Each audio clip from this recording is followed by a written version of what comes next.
How to create an RJ45 cable. First, you will need these following materials: crimping tool, tester, UTP wire, and RJ45.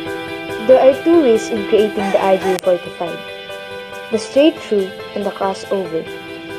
In making the straight through, cut in the plastic sheet about 1 inch from the end of the cut cable. Use scissors to make a straight cut across the 8 wires to shorten them to 1/2 inch from the cut sleeve to the end of the wires. Unwind and pair similar colors. Pinch the wires between your fingers and straighten them out. The order is important to get correct. In straight through, the pattern must be white-orange, orange, white-green, blue, white-blue, green, white-brown, and brown. Both ends of the RJ45 straight through has the same pattern.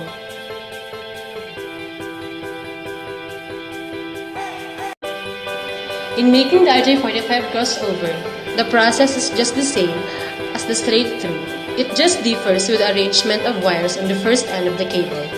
In end 1, the arrangement is white-green, green, white-orange, blue, white-blue, orange, white-brown, and brown. While on the end 2, the arrangement is the same as the arrangement for straight through.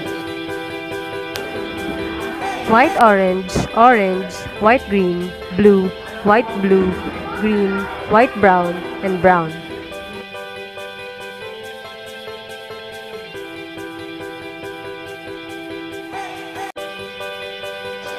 After making the RJ45 crossover in straight through, we are now ready for the crimping process.